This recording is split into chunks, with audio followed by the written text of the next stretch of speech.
Good morning. I look wrecked.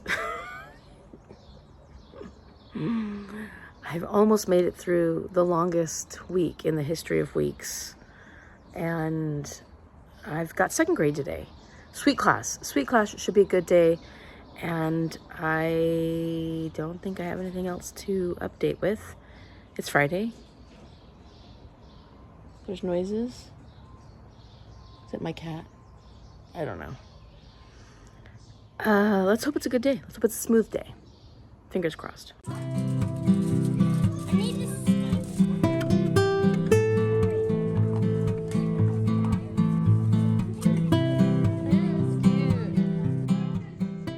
So the day is officially over. The week is finally at an end. I'm just like blown away that it finally came because I was wondering if it was ever going to end.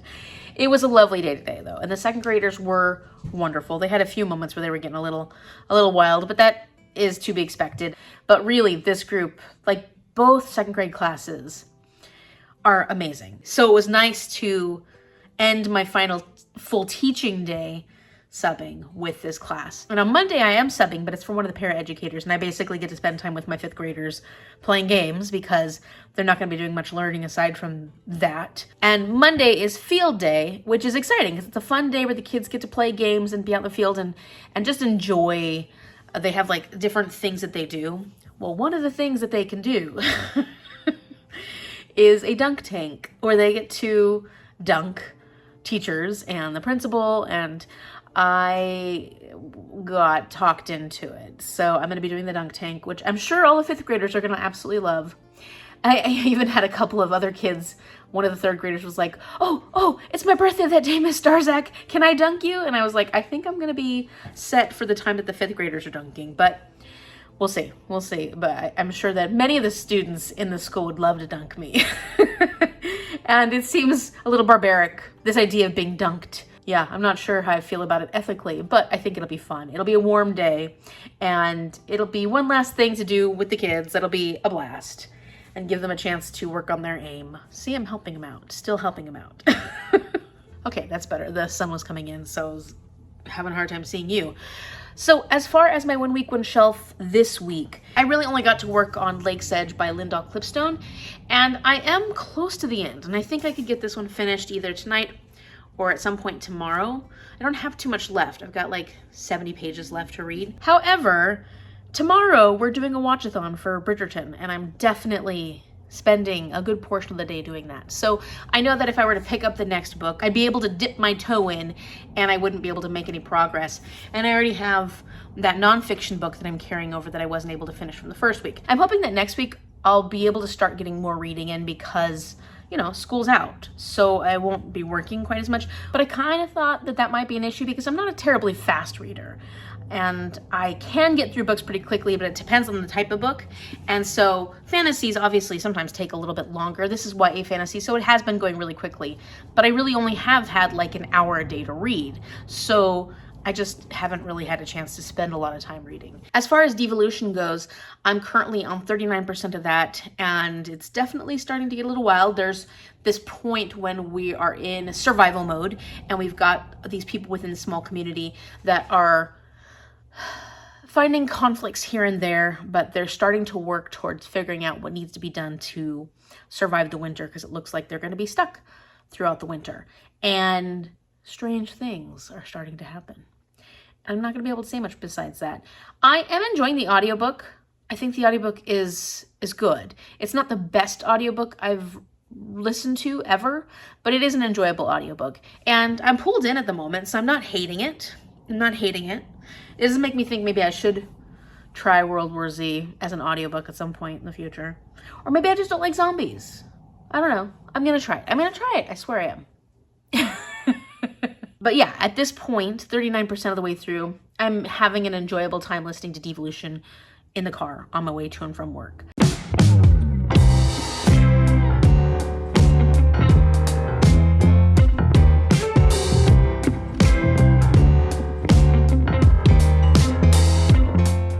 You know what my sweet little angel likes to spend her time in the woods doing? Rolling in dead animals. Isn't that lovely? This is such a pretty book. And it's shiny. Okay, let's actually get started on my hour for the day. At page 298. I can do this.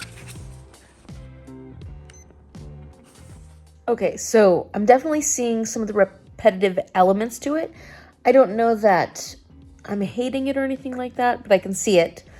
It's just the way some of the magic is used to summon a certain someone or something.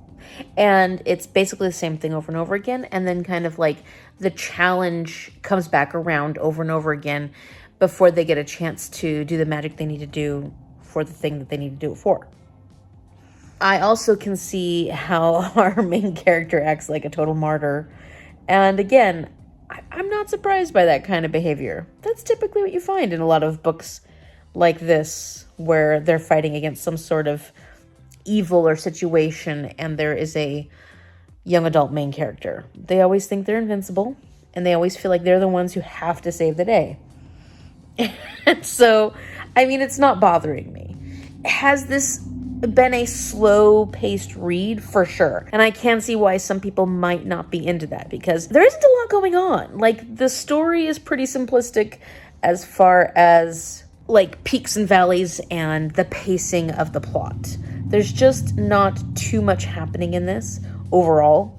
And it is more about getting to know these characters, seeing new sides of them, and then following their journey as they get closer to each other, and then explore magic.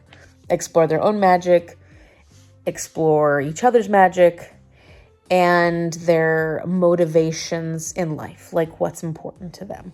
So I could see that if you're looking for a very in-depth plot, if you're looking for something that is going to be more fast-paced, going to be more exciting, you're probably not going to get that from this book. That being said, I'm still enjoying this read. Is it going to be my next favorite read? Probably not, but I'm enjoying it. It has those gothic vibes. It's maybe not traditionally gothic, whatever, but it sets a tone, and that tone is dark, and it is filled with the sorrow that comes from loss and comes from having a lot of guilt and different things that should not affect you at such a young age. But, you know, people go through different things at young ages.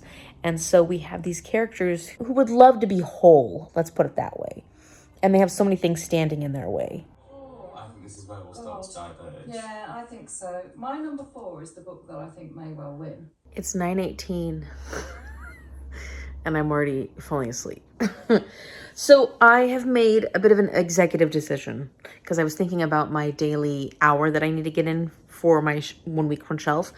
And I still have 25 minutes left of today's time. And I'm going to take this book to my bedroom and hopefully get some of that read. If not, then I will add an hour for tomorrow. I'm just exhausted. I'm so sleepy. It's been a week. So I am there. I'm currently on page 222 and there are 371 pages. Yeah. So I'm on page 222. There are 371 pages. I have 25 minutes left for today's time.